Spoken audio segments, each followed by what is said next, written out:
दोस्तों, कैसे हैं आप सब? दोस्तों, आपके लिए जो एसआई की बुक्स हैं, वो डिस्कस करने जा रहा हूँ मैं और ज़्यादा से ज़्यादा 4 या 5 बुक्स डिस्कस करूँगा मैं और आप खुद एक बार एनालाइज़ कर लेना कि ये इम्पोर्टेंट है या नहीं, ठीक है? क्योंकि हमें पढ़ने से यही बुक्स हमने भी पढ़ी थी और 110 से 115 मार्क्स आपके कहीं नहीं गए, ठीक है?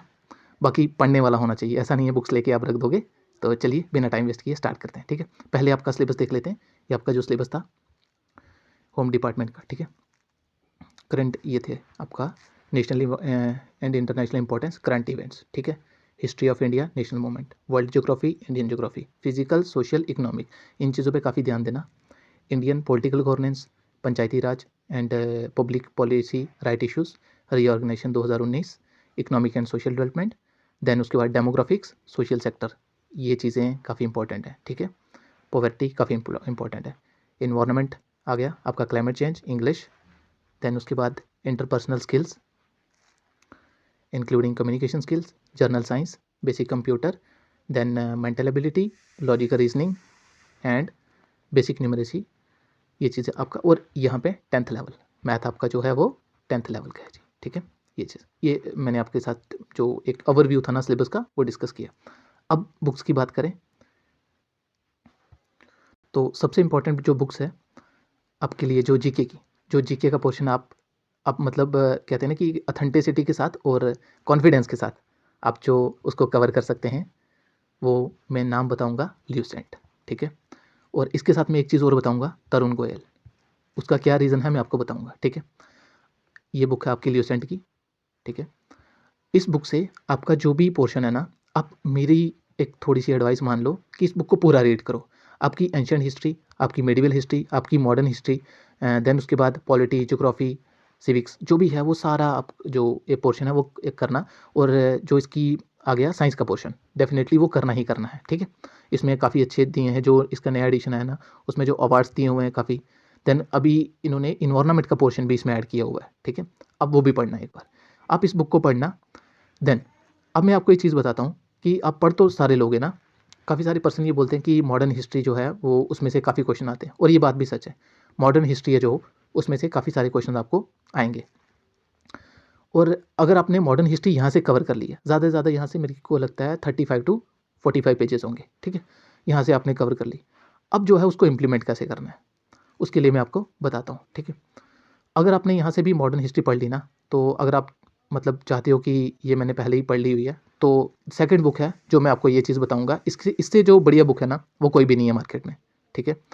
लेकिन मैं आपको एक चीज़ और बता दूं, इसकी जो 800 और 900 पेजों की है, छोटी सी है ये, 900 पेजों की बुक है, इसको रिटेन करने में आपको प्रॉब्लम होगी। ये इतनी जल्दी याद नहीं होगी आपको।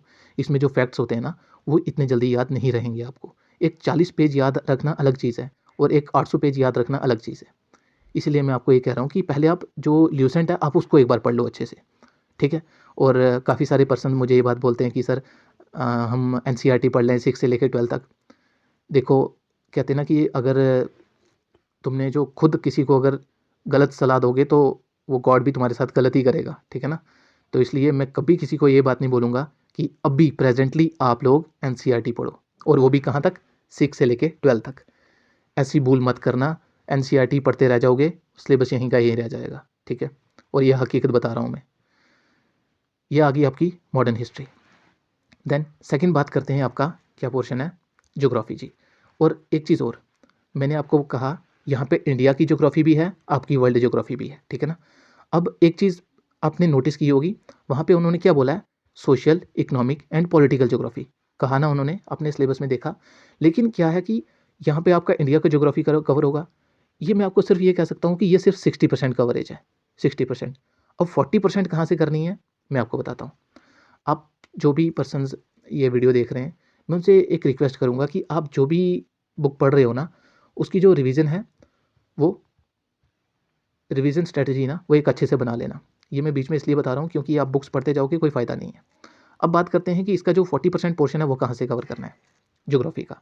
इसका 40% आपका पोर्शन होगा एटलस से कवर। अब बोलोगे एटलस इतना बड़ा है, वो कहाँ से कवर होगा? नहीं, देखो जेके एसएसबी जो चीज़ें पूछ रहा है ना, आपकी जो लेक्स होगी, आपके डैम्स होंगे, आपके जो रिवर्स होंगे, रिवर की ट्रिब्यूटरीज होगी, डिस्ट्रीब्यूटरीज होगी, ठीक है। देन उसके बाद माउंटेन रेंजेस होगी, आपके पासेस होंगे, ये सारी चीज़ें आपकी एटलस से कवर होंगी। मुझे आप ये नहीं देखो, आप ये बता सकते हो कि मध्य प्रदेश है उस स्टेट के साथ किसके बॉर्डर टच होते हैं। ऐसी कौन सी स्टेट है हमारी इंडिया की जिसके साथ बांग्लादेश का बॉर्डर टच नहीं होता 7 सिस्टर में से, ठीक है। ये जो चीज़ें हैं ना, ये आपकी एटलस में से कवर होंगी, और आपका जो वर्ल्ड ज्योग्राफी का पोर्शन है वो सारा एटलस से पूरा होगा। अब कहोगे कि एटलस के बिना आप नहीं कर सकते। आजकल मार्केट्स में इसका थोड़ा आसान तरीका मैं बताता हूँ। मार्केट्स में ना एक लैमिनेटेड कुछ मैप्स आए हैं, ठीक है। वो पॉलिटिकल भी हैं, देन फिजिकल भी हैं, और आप दोनों मैप्स लेके जहाँ पे भी आपका रीडिंग रूम है, जहाँ पे भी आप पढ़ते हैं, अब जब भी सुबह उठते हैं या जब भी आपको थोड़ा सा टाइम मिलता है, देखो फ़ोन चलाने से या रील बनाने से ना ज़िंदगी नहीं चलेगी। बात वही आ जाती है ना कि अगर आप 60,000 पे लेना चाहते हो ना, तो 6 घंटे तो पढ़ना ही पड़ेगा, ठीक है। तो ऐसा मत बनो, आपको पढ़ना पड़ेगा, इस चीज़ को आप थोड़ा मानो। देन नेक्स्ट आपके साथ जो है, आपका पोर्शन आ गया इंडियन पॉलिटी का। अब आप कहेंगे कि ये इंडियन पॉलिटी है जो काफ़ी बड़ी बुक है, तो ये तो होगी ही नहीं, ठीक है ना। अब आपने सिलेबस देखा होगा, उसमें जो क्या दिया हुआ है मैंने आपको अभी बताया। आप एक बार सिलेबस को डाउनलोड करके ना अपने पास रख लेना। ऐसा नहीं है कि आप ऐसे ही पढ़ते जाना, सिलेबस को एक बार डाउनलोड करना, और ये जो सिलेबस है उसको अपने पास रखो 24 घंटे, ठीक है। मतलब सोते हुए भी आपको याद होना चाहिए। आप जो पॉलिटी के टॉपिक्स हैं, जैसे कि उन्होंने क्या कहा, कॉन्स्टिट्यूशन कहा उन्होंने, देन पॉलिटिकल सिस्टम कहा, then panchayati raj, policy issues, fundamental rights, fundamental duties, DPSP. ज़्यादा से ज़्यादा आपके 15 या 20 टॉपिक्स हैं, ठीक है, ये चीज़। अब तभी मैं आपको पहले क्या कह रहा हूँ कि आप एक बार ल्यूसेंट रीड करो, जो फैक्चुअल इन्फॉर्मेशन होगी वो सारी वहाँ से कवर हो जाएगी। अगर आपके फैक्ट वहाँ से कवर हो जाएंगे ना, तो आपको यहाँ पे ज़्यादा इतना कम्बरसम प्रोसेस नहीं लगेगा। आपको सिर्फ इतना ही करना है कि आपकी जो पोर्शन है ना, मैक्सिमम पोर्शन, वो आपका ल्यूसेंट से कवर हो जाए। क्योंकि देखो पढ़ना आसान है, लेकिन उसको रिवाइज करना काफ़ी मुश्किल है, ठीक है। ये चीज़ ध्यान रखना। और आपका जो पोर्शन है ना, 15 से 20 टॉपिक, वो भी अब काफ़ी सारे पर्सन कहेंगे कि election commission of India, vigilance commission हो गया, यूनियन पब्लिक सर्विस कमीशन हो गया, स्टेट इलेक्शन कमीशन हो गया, उसके बाद नेशनल ह्यूमन राइट्स काउंसिल हो गया, स्टेट्स ह्यूमन राइट काउंसिल हो गया, ये सारा कवर। यार अगर क्वेश्चन ही नहीं आ रहा है तो उसको क्यों पढ़ना भाई, ठीक है ना। आप थोड़ा सा मतलब इस चीज़ को ना थोड़े अवेयर हो जाओ, ठीक है। और यहाँ से 15 या 20 टॉपिक पढ़ना, उससे ज़्यादा कुछ नहीं है। और ये जो बुक्स हैं, जो भी मेरे पास जिसकी बुक्स की पीडीएफ होगी मैं आपको सेंड कर दूंगा, ठीक है। आपके जो डिस्क्रिप्शन लिंक है वहीं पे लगा दूंगा मैं। देन आगे आ गया Jammu and Kashmir Reorganisation Act. देखो मेरी मानना, एक बार इस एक्ट का पीडीएफ लेना, ठीक है, उसको एक बार रीड कर लेना, ठीक है। एक बार उसको रीड करना, और जो भी ये पोर्शन है ना, जैसे इसका पार्ट, इसका शेड्यूल, देन उस शेड्यूल में क्या था, बस एक एक लाइन, सिर्फ एक लाइन आपने याद रखनी है, ठीक है। इसमें 100 से ज़्यादा जो हैं वो आपको टॉपिक्स बन जाएंगे, लेकिन एक लाइन याद रखनी है। आप इसको हर दिन, ऐसा नहीं है कि एक दिन सो याद कर लेना, पहले दिन 10 याद करना, उसको रिवाइज करना, नेक्स्ट दिन आपका 10 दिन में पूरा एक्ट कंप्लीट हो जाएगा, और सिर्फ 10-10 मिनट लगेंगे, उससे ज़्यादा नहीं लगेंगे, ठीक है। अच्छा, ये आ गया आपका रीऑर्गेनाइजेशन। देन अभी आप इकोनॉमिक्स की बात करते हैं। आपका ये भी तो बुक काफ़ी भारी भरकम बुक है, इसकी जो पीडीएफ है मैं आपके साथ शेयर कर दूंगा। अब मैं आपको एक चीज़ बता दूं कि ये जो बुक है, इसमें से भी काफ़ी सारे जो टॉपिक्स हैं ना, वो आपके 6 to 7 टॉपिक्स हैं, बस आपको वही पढ़ने हैं, उससे ज़्यादा कुछ नहीं पढ़ना।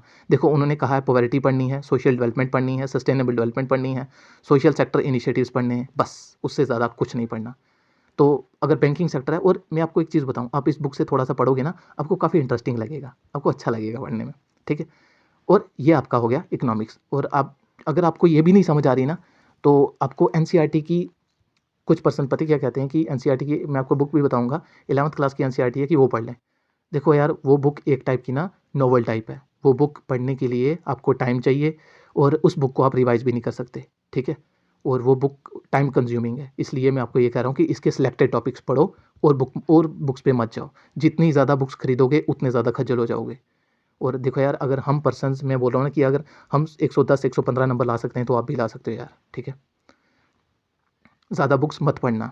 देन उसके बाद इंग्लिश, भाई चाहे ये पढ़ो चाहे ये पढ़ो, दोनों में से एक बुक पढ़नी ही पड़ेगी, जो मर्जी कर लो, उससे उसके इसके सिवा कोई चारा नहीं है, पढ़ना ही पड़ेगा। हमने भी यही पढ़ी थी, आपको भी पढ़नी पड़ेगी। ये तो चलो बात ही ख़त्म कर दी इंग्लिश ने, ठीक है। अब आ गई कंप्यूटर की बात। ये पुराना एडिशन था, ये था इसका ओल्ड एडिशन, ठीक है। ये आ गया इसका न्यू एडिशन, ठीक है। जिसके पास पुरानी है वो पुरानी पढ़े, जिसके पास नहीं है वो नहीं पढ़े, ठीक है। और जो भी क्वेश्चंस हैं उनको अच्छे से एनालाइज करना, ठीक है। और मैंने जो सीबीटी पेपर हुआ था आपका एसआई का, उसके जो सारी शिफ्ट्स थे अभी मैंने 2 वीडियोस अपलोड कर दी हैं। बाकी जो पेपर्स होंगे वो मैं आपके लिए वीडियोस जल्दी ले आऊँगा।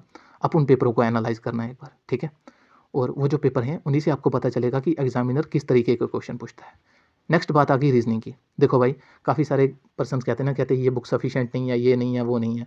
मैं आपको इतनी बात बता दूं, अगर आपने इस बुक को पढ़ा है ना, तो 20 में से ना 19 क्वेश्चन कहीं नहीं गए। एक क्वेश्चन की चलो एक्सेप्शन मान के चलते हैं, लेकिन मैं 20 में से 20 ही कहूँगा। क्योंकि अगर आपने इसको अच्छे से प्रैक्टिस किया ना, तो इन्होंने कोई भी कंसेप्ट छोड़ा ही नहीं है आपके लिए। हर जो कंसेप्ट है वो क्लियर किया हुआ है। तो इस बुक को जितना हो सके प्रैक्टिस करो, एक दिन के 10 क्वेश्चन करो। जैसे फॉर एग्जाम्पल आज आपने नंबर सीरीज़ की, कल आप डायरेक्शन पकड़ लो, फिर ब्लड रिलेशन पकड़ लो, ठीक है। जो चीज़ नहीं समझ आ रही ना, एक बार यूट्यूब पे खाली उसको देखो। ऐसा नहीं है कि यूट्यूब पे जाओगे रीलें देखना शुरू हो जाओगे, मतलब लाइफ तबाह कर दोगे, वैसा मत करना। थोड़ा अवेयर हो जाओ, ठीक है।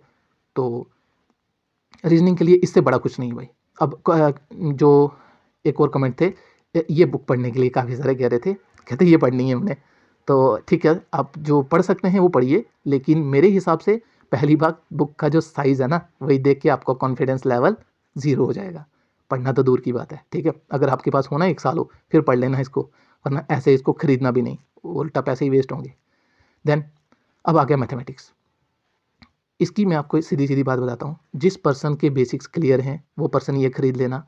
जिस पर्सन को बेसिक नहीं पता, सबसे पहले किसी भी यूट्यूब चैनल में जाओ, ठीक है।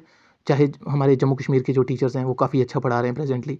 देन उसके बाद जो जो भी जो टीचर्स हैं वो जो टीचर आपको दुनिया का जो टीचर जहाँ का अच्छा लगता है, जिस चीज़ की समझ आती है, बस आपका कंसेप्ट क्लियर होना चाहिए। अगर आपका कंसेप्ट क्लियर नहीं है ना, तो दुनिया का कोई बंदा आपको मैथ पास नहीं करवा सकता। और इसका जो पोर्शन है, मैं आपको इतनी बात बता दूँ कि डीआई काफ़ी आसान पोर्शन होता है। आपका परसेंटेज थोड़ा सा वो टॉपिक स्ट्रॉन्ग होना चाहिए, डीआई पोर्शन निकल जाता है, ठीक है। वो काफ़ी आसान क्वेश्चन होते हैं, इतने मुश्किल नहीं होते। और आपका जो ये वाला पोर्शन है, ये आपका मैथ्स का कवर हो जाएगा, ठीक है। अब सबसे बड़ी बात आ गई कि ये तो पढ़ ली हमने, ठीक है, आपने ये सारी पढ़ ली। अब इनको इम्प्लीमेंट कैसे करना है, लोग कहते हैं ना इम्प्लीमेंट कैसे करना है। और इम्प्लीमेंट के लिए मैं आपको, देखो इसमें 1 या 2 एरर मुझसे निकला बुक में। अब मैंने तो यही पढ़ी, लेकिन मैं आपको एक बता देता हूँ। चाहे ये और चाहे एसएससी की पिनैकल की आती है, पिनैकल की जीके की क्वेश्चंस आते हैं, वो जीके के क्वेश्चंस आपको टॉपिक वाइज मिलेंगे। जैसे कि फॉर एग्जांपल मैं बात करता हूँ, ये विजयनगर एम्पायर है, ठीक है। विजयनगर एम्पायर आपने पढ़ लिया, उसके बाद आपको क्वेश्चंस मिल जाएंगे विजयनगर एम्पायर के ऊपर। आपने मुगल पढ़ा, उसके ऊपर क्वेश्चन आ जाएंगे। देन उसके बाद आपने दिल्ली सल्तनत पढ़ा, उसके ऊपर क्वेश्चन आएंगे। आपने बुद्धिज़्म पढ़ा, आपके ऊपर क्वेश्चन आएंगे।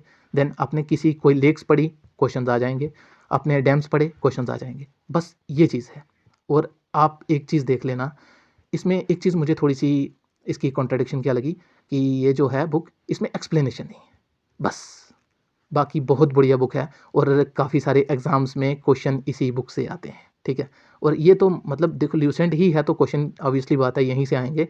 लेकिन ये बहुत अच्छी बुक है, बहुत अच्छी बुक। ये नहीं है कि मैं किसी को प्रमोट कर रहा हूँ, मैंने ये बुक खरीदी थी तो मैं इसलिए आपको ये बात बता रहा हूँ भाई, ठीक। आप एसएससी की पिनाकल की बुक है वो खरीद लो, चाहे जो मर्जी खरीद लो, दोनों में से एक बुक ज़रूर खरीदना, ठीक है। जब तक आप एमसीक्यू सॉल्व नहीं करोगे, आपको अपनी कमियों का नहीं पता चलेगा, ठीक है, आपके अंदर क्या कमी है। बाकी जो बुक्स थी इंपॉर्टेंट मैंने सब आपको बता दी। 11th क्लास की जो एनसीईआरटी है वो मत पढ़ना, जो आपकी इकोनॉमिक्स की है वो बुक उसकी ज़रूरत नहीं है। और जो अगर आपको इसमें से भी कुछ लग रहा है ना कि कम है या ज़्यादा है, ठीक है, तो मुझे कमेंट में बताना। बाकी आपका आ गया जो साइंस का पोर्शन, साइंस का मैंने जो बुक पढ़ी थी 9th क्लास की और 10th क्लास की लक्ष्मी सिंह पढ़ी थी, ठीक है। उसमें से सारा पोर्शन कवर कर लिया था। और लास्ट के मैंने जो 12th क्लास के बायो के चैप्टर हैं लास्ट 4, मैंने वो भी पढ़े थे, और उससे ज़्यादा मैंने कुछ नहीं पढ़ा, ठीक है। और जो इन्वायरमेंट का पोर्शन है वो यहीं से आपका कवर हो जाएगा सारा, उसमें कोई दिक्कत की बात नहीं है। आपका आ गया इंटरपर्सनल स्किल्स, वो वाला क्वेश्चन है ना, जो टॉपिक है कम्युनिकेशन वाला, वो भी आपका, आप यूट्यूब में 5 या 6 वीडियोज़ हैं, वो एक बार देख लेना, वो भी आपका कवर हो जाएगा। बाकी देखो, बुक्स आप 1000 खरीद लेना, लेकिन जब तक उनको आप रिवाइज़ नहीं करोगे, दुनिया में कोई आदमी पास नहीं हो सकता। बाकी यूट्यूब वीडियो देख के कोई पास नहीं होता, जो सच है वो सच है, ठीक है। जो भी पर्सन पढ़ेगा वो रीड करेगा, किताब को पढ़ेगा, वहाँ जाके लिखेगा, तो क्वेश्चन ठीक होगा, ठीक है। बाकी अगर आप चलो पढ़ भी रहे हो, ठीक है, कोई आपके साथ मतलब ऐसा है नहीं कि लोग कहते हैं कि यार ये बुक अच्छी नहीं है, बुक अच्छी नहीं है, तो जो मुझे बुक अच्छी लगी, जो मेरे पे इम्प्लीमेंट हुई, मैं वो आपको बता रहा हूँ, ठीक है? आप बुक्स को एक बार अच्छे से देखो, ठीक है? तो जिन-जिन बुक्स की एक काम आप और कर लो, अगर आपको बुक अच्छी नहीं ना लग रही, आप एक काम करो, जो-जो बुक्स की आपको पीडीएफ मिलती है ना, आप उनको एक बार डाउनलोड करो, ठीक है? बुक्स की पीडीएफ डाउनलोड करो, उनको एक बार देखो, उनका जो टॉपिक है उसको पढ़ो एक बार, जो बुक अच्छी लगती है पकड़ लो। तो मेरे हिसाब से जीके की आप ल्यूसेंट से बढ़िया कोई बुक नहीं है। बाकी जो बुक्स मैंने डिस्कस की, बहुत अच्छी बुक्स हैं, बहुत अच्छी बुक्स, और आपका 99% सिलेबस जो है आपका सारा कवर हो जाएगा। तो दोस्तों, वीडियो को सब्सक्राइब करना, लाइक करना, शेयर करना। Thank you so much.